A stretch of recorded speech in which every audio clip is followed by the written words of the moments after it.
এবং তার সঙ্গে চক্ষু চিকিৎসা লেখা বা অন্যান্য বিষয়ে যে সামাজিক সংকল্প নিয়ে আজকের এই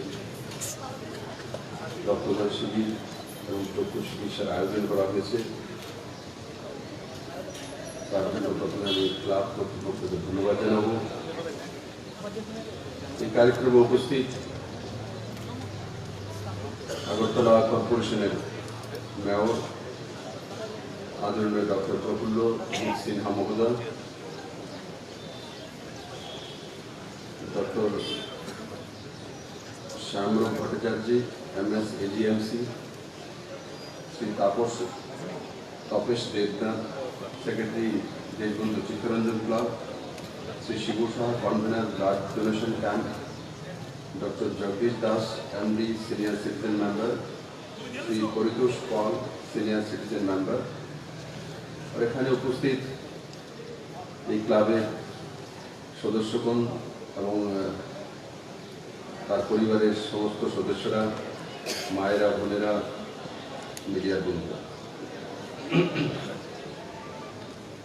বন্ধুরা, রক্তদান মহৎদান সেটা বলার অপেক্ষা রাখে না। আমরা ত্রিপুরাবাসী সে বিষয়ে অবগত আছি। ও ত্রিপুরাতে প্রত্যন্ত অঞ্চলে হোক আর শহরে হোক, ব্লাড ডোনেশন বা রক্তদান এই শব্দগুলোর সঙ্গে সবাই সার্বিকভাবে পরিচিত রয়েছি এবং তাতে এগিয়ে আসা বড় মাত্রায় বোনেরাও ভাগিদারি নিভিয়ে থাকেন। মহিলাদের অ্যানিমিয়া বিভিন্ন ধরনের প্রবলেম থাকে, তারপরেও আমি দেখি যখন মহিলারা এগিয়ে আসেন তাতে আরো বেশি অনুপ্রেরণা জাগে যে ত্রিপুরাতে রক্তদানের বিষয়ে কতটা জাগরুকতা রয়েছে বড় মাত্রা।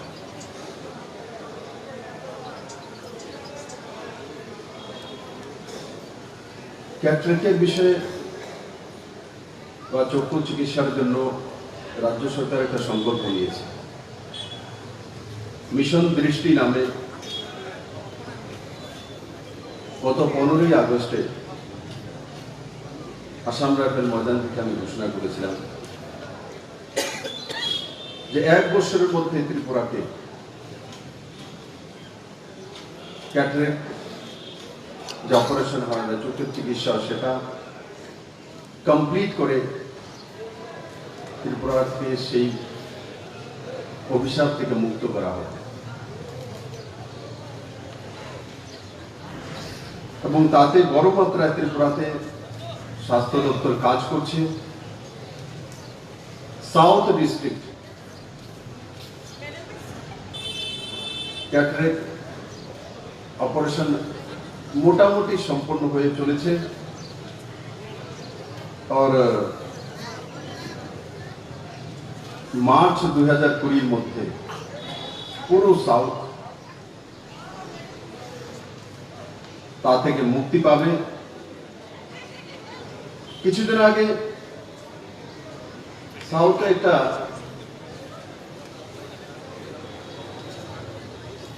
CSC সেন্টারের ইনঅপারেশনের জন্য আমি গিয়েছিলাম।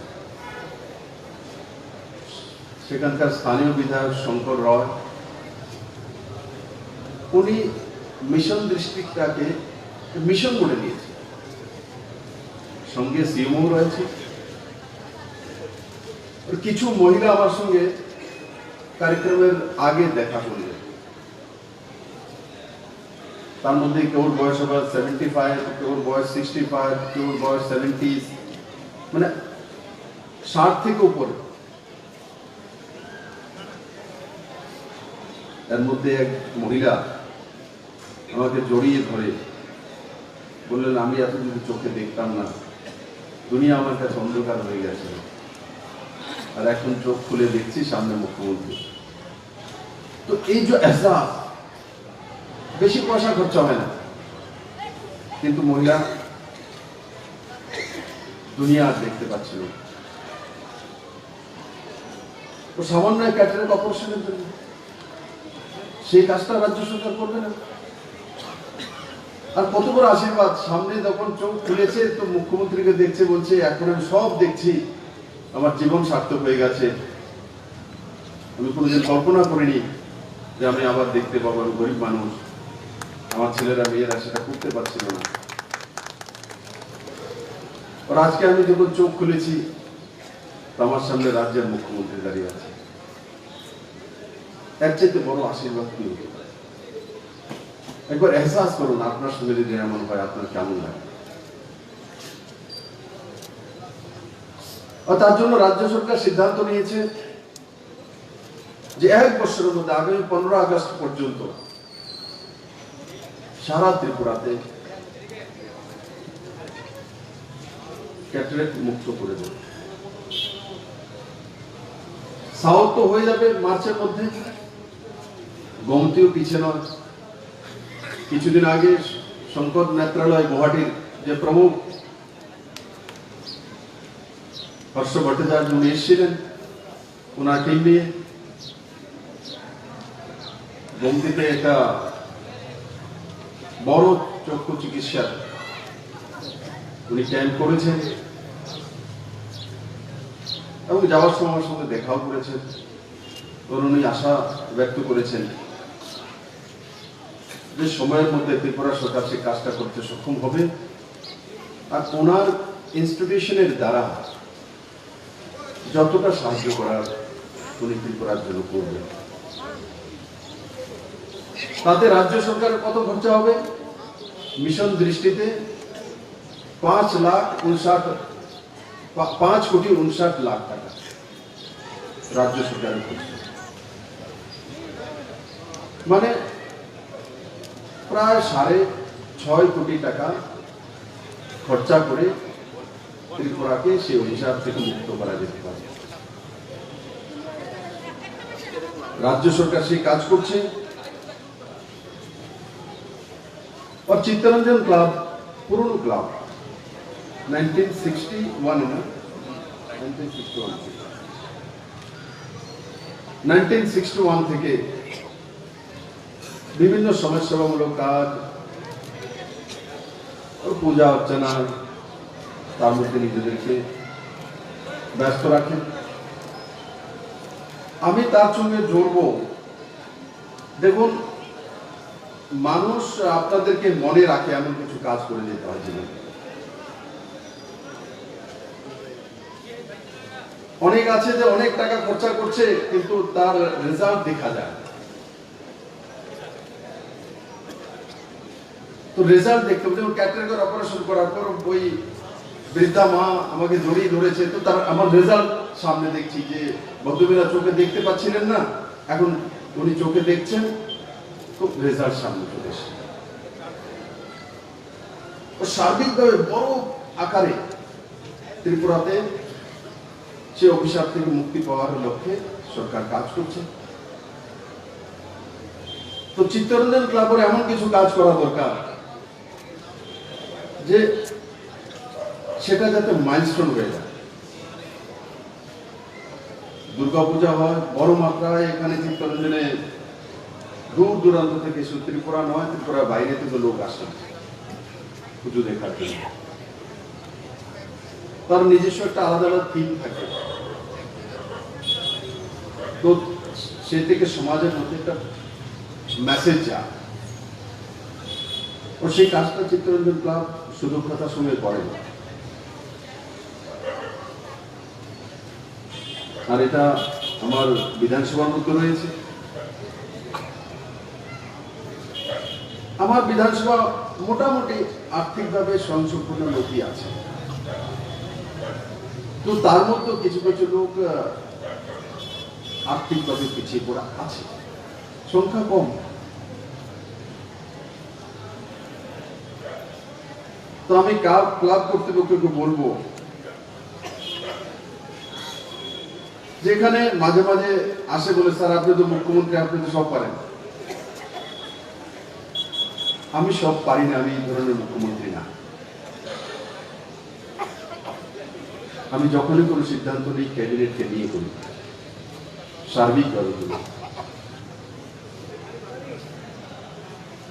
আমি যদি নিজের মন মর্জি মতো নিজের কনস্টিটিউন্সির সবকিছু ঢেলে দেই, সবকিছু করা শুরু করি, তো এটা ত্রিপুরার মানুষের সঙ্গে অন্যায়।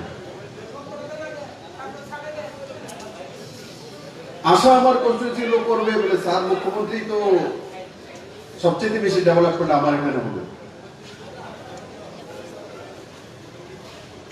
হচ্ছে না তেমন নয়। স্মার্ট সিটির 500 কোটি টাকা খরচা তো বনমালীপুরই হচ্ছে। আইটি পার্ক হোক, চক্ষু চিকিৎসালয় হোক, হাসপাতাল হোক, বা চাইল্ড কেয়ার হসপিটাল হোক, 5 স্টার হোটেলের যোজনা হোক, মিউজিয়াম হোক, 1300 ফ্ল্যাটের যোজনা হোক,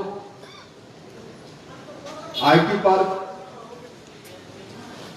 ইন্টারন্যাশনাল মল, আর তার সঙ্গে সঙ্গে সিনেপ্লেক্স, এগুলো তো সব বনমালীপুরে হবে। তো ডেভেলপমেন্টে বনমালীপুর পিছিয়ে থাকবে না, 2-2.5 বছরের মধ্যে সেগুলো দেখবে মানুষ। রাস্তাঘাট, ড্রেনেজ ব্যবস্থা, স্মার্ট সিটির কাজ চলছে। বনমালীপুরের সবচেয়ে বড় সমস্যা জলের সমস্যা। নিচু এরিয়া, হাওড়া নদীর জল যখন উপরে ওঠে তো সবচেয়ে আগে বনমালীপুরে আসে। তার জন্য ড্রেনেজ ব্যবস্থাকে সঠিকভাবে মূল্যায়ন করে করার কাজ এই সরকার শুরু করেছে। আগেও ড্রেন সাফ হতো, এখনো ড্রেন সাফ হয়। আগেও ড্রেন হতো, এখনো ড্রেন হয়। আমার এরিয়াতে বহু লোকের আছে যে বাড়ি ঘর ভাঙা হয়েছে, তবু চাইছে না যাতে বনমালীপুর জলমুক্ত হতে পারে। আমার কাছে অনেক সময় আসে, খবর ফোন আসে, দাদা আমার বাড়ির ওয়ালটা ভেঙে নিচ্ছে, আমার বাড়ির অর্ধেকটা ঘর ভেঙে দিয়েছে। কিন্তু বনমালীপুরের কোনো লোকই কোনোদিন তার বিরোধ করেনি, কারণ চাইছে যে এলাকার উন্নয়ন হোক ও সার্বিকভাবে সে কাজটা হোক। আমি যেটা বলছিলাম, ক্লাব কর্তৃপক্ষকে আর্থিকভাবে পিছিয়ে পড়া বনমালীপুরের সংখ্যা কম আছে, কিন্তু কিছু কিছু আছে।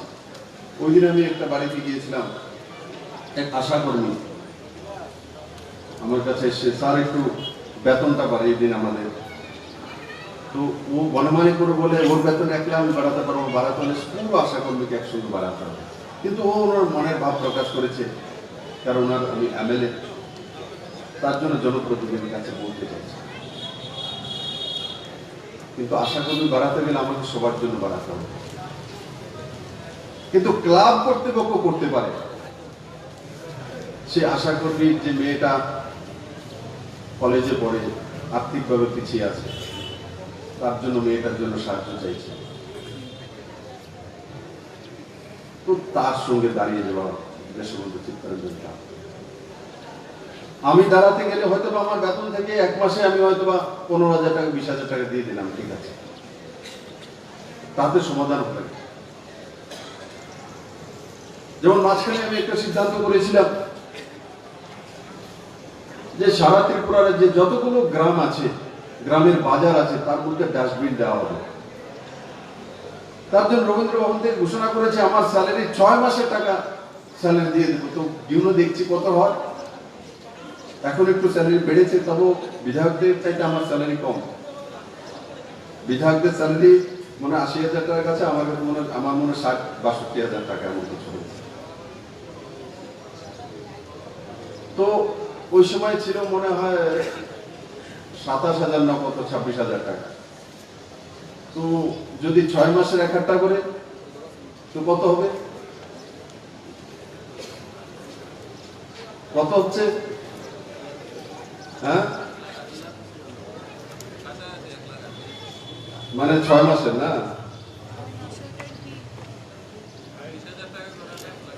হ্যাঁ? 1,80,000।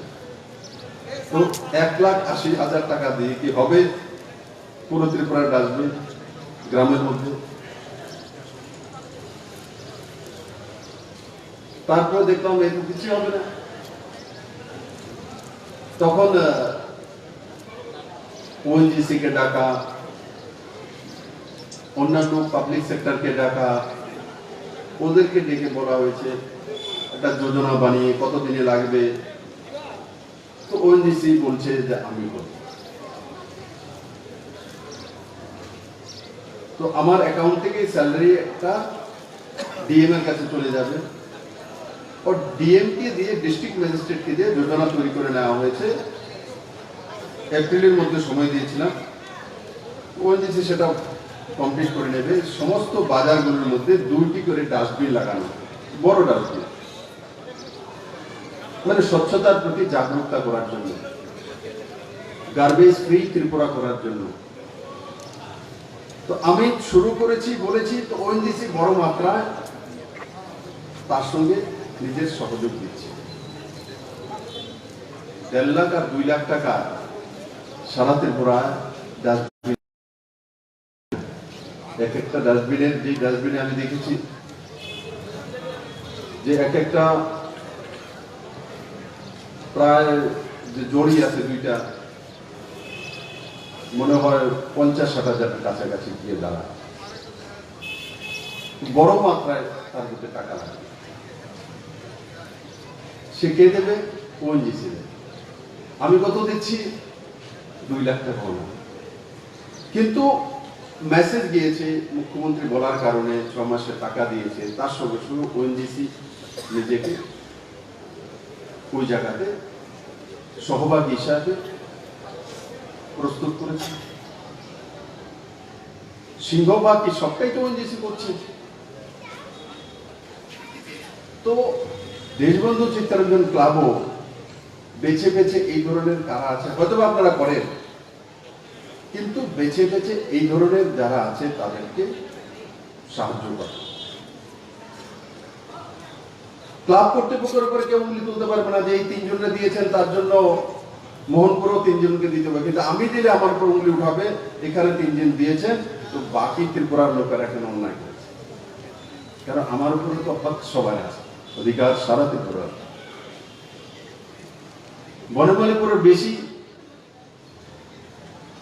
और সেটার লাভও বনমালীপুর পায়, তো ডাইরেক্ট ইনডাইরেক্ট পায়।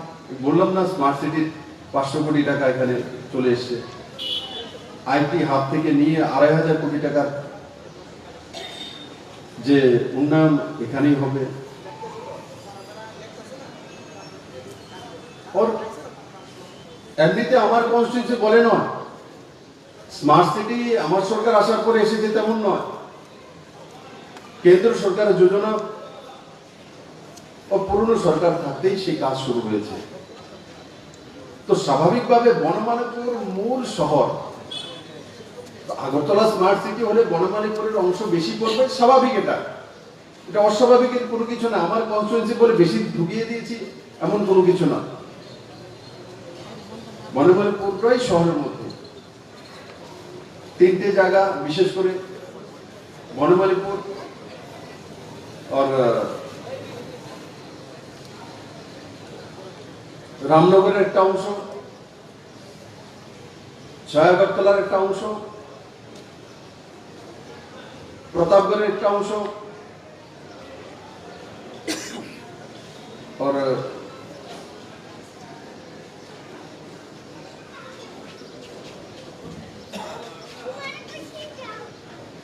এই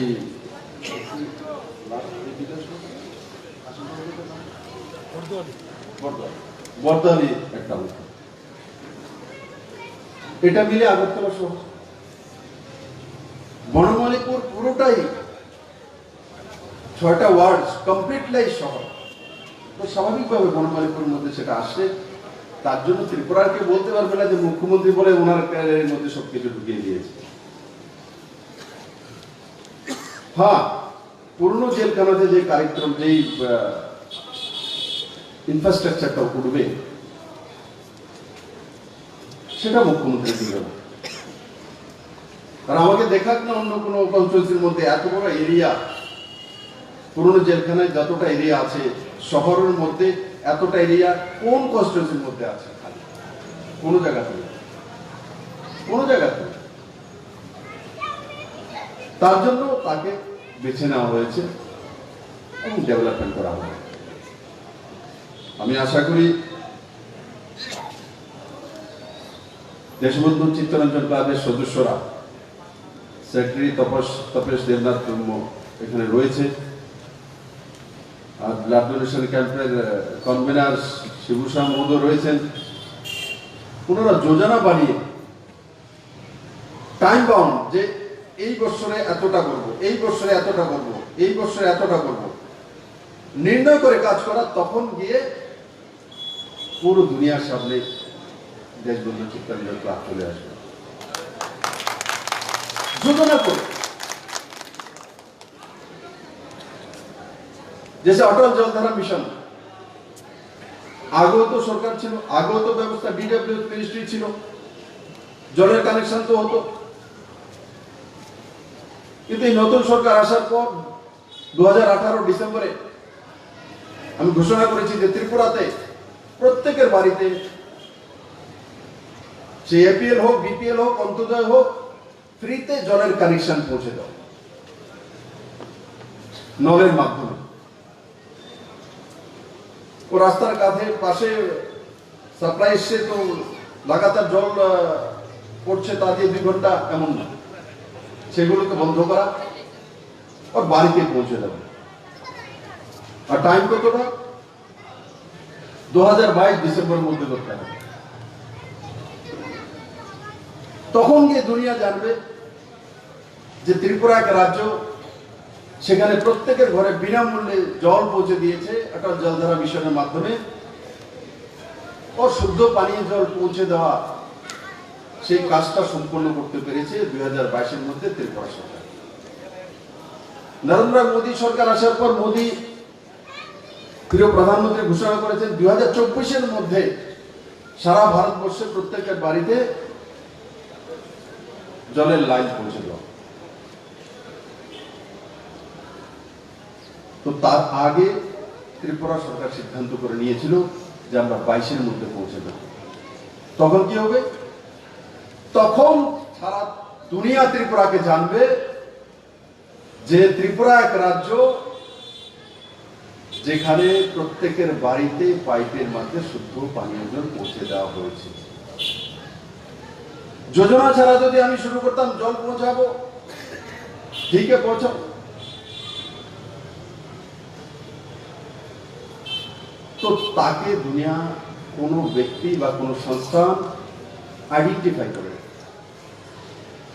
যোজনা নিয়ে করতে হয়, আর যোজনা নিয়ে করলে হি कार्यक्रम सक्सेसफुल হয়। তার জন্য এই অত্র এরিয়াতে শুধু চিত্তরঞ্জনের এরিয়া যেটা আছে পাড়া নিয়ে, সেটা আমাদের ক্লাবের একটা এরিয়া আছে, প্রত্যেক ক্লাবে।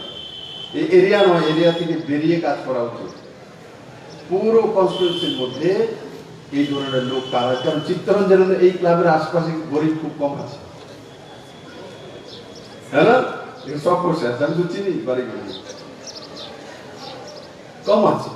প্রথমে বের করুন, আপনাদের ক্লাব এরিয়াতে বের করুন কারা আছে, কার বাবা নেই, মা হয়তো আশা করবে, সামান্য টাকা পাচ্ছে, মেয়েটা গ্রাজুয়েশন করছে, তার জন্য অসুবিধা হয়, তার পাশে গিয়ে দাঁড়ান। এর চাইতে আনন্দ আর কোনো কিছু হবে না, এর চাইতে খুশি নিজের জীবনে আর কোনো কিছু আসতে পারে না। তো আমি আশা করি আপনারা এভাবে যতটাই সমর্থ হয়, আমি বলবো না যে ক্লাব এগুলোর জন্য নিজের টাকা খরচা করে, শিবুবাবু আপনার পয়সা খরচা করে সব করে নিন, কিন্তু এটা বলবো জীবনে কারোর জন্য কিছু করার মৌকা কম আসে।